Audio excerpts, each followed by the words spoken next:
Hi everyone, the book that I brought you today is a very popular book known as The Richest Man in Babylon. This book is a classic book. This was written about 100 years before by a popular author known as Clason. Well, when this book came, immediately within 10-20 years became very popular. Why? Let's look at the title of this book. This title is very interesting. The Richest Man in Babylon. What is Babylon? Babylon was a tiny nation that existed about 4,000 years before, and that tiny nation was known for civilization. A lot of rich men and wise men, they lived in that so-called small tiny nation. So this author has written a novel with the objective to highlight and emphasize the importance of saving. So this book is based on a Babylonic parable, you can say so to say. How does it go? Let's see. This book speaks about a rich man living in Babylon.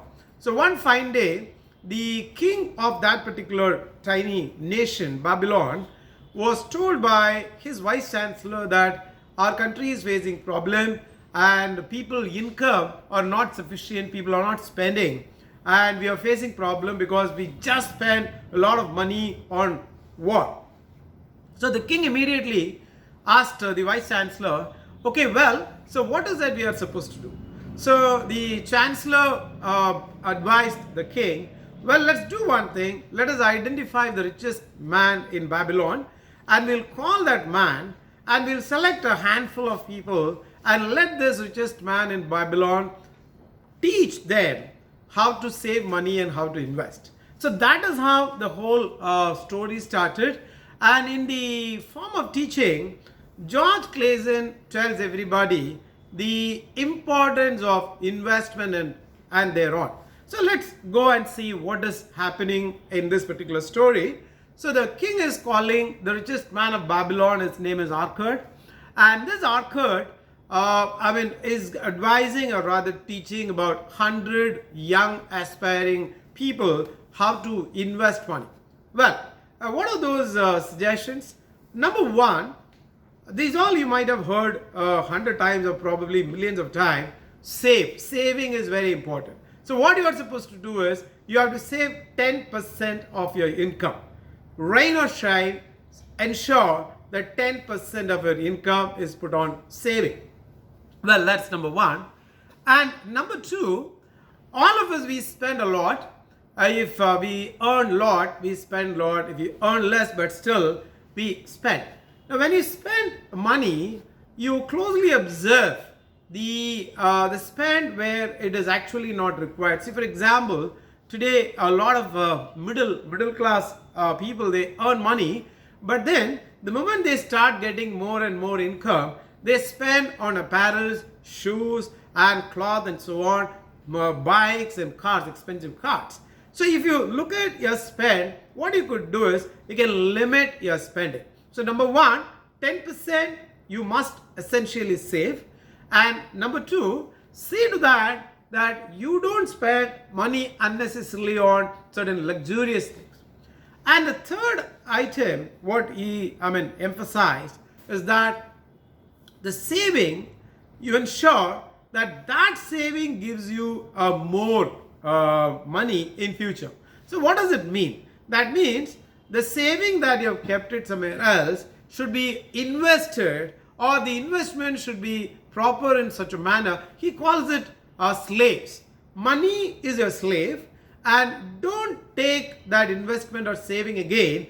Let slave give birth to a different slave. So when you become old, you have got a lot of slaves to work for you, because during that time you don't have energy and the opportunity to work. So during that time, your saving will work like a slave for you. So what does it mean? So that means you invest, and that investment reinvest, and don't use that for any unnecessary expenditure. So saving and then investment, and don't be greedy.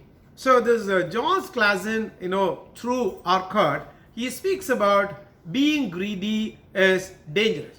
In the sense, investment, there are so many schemes available in the market, but invest in a reliable instrument. So therefore, your money is safe.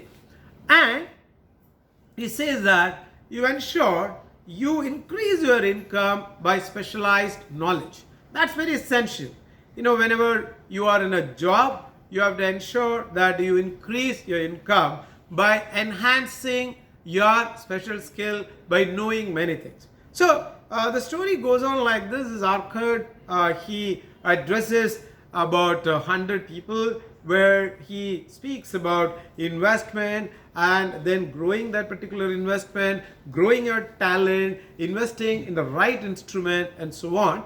And in a couple of pages or chapters, he speaks about luck. What is luck? We always speak about opportunity and luck. Luck comes to people, they are into action. So he says, if you decide to do something, act upon it. Don't think, don't procrastinate. Procrastination is one big evil. If you get into that procrastination, you can't save money.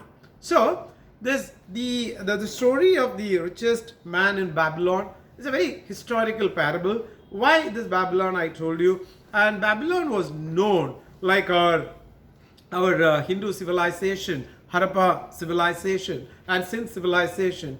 People during those times, they knew, they were literate, they could write, they could sing, they were quite artistic. Not only that, people, they saved a lot of money. So the saving mentality has been emphasized.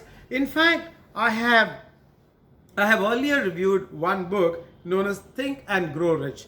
This is about how the need and the requirement for earning money, saving money, and that investment in a proper instrument, how to do it. That is what this book also speaks about. So I would strongly urge you to go through this book. One good thing about this book, you don't have to buy, you don't have to spend money. This book is available on YouTube, free audiobook. You can listen to this book. This is a fabulous opportunity for you. If you have not subscribed this particular channel, I urge you to subscribe this channel, and please on the put your comments on the comment section about this particular review.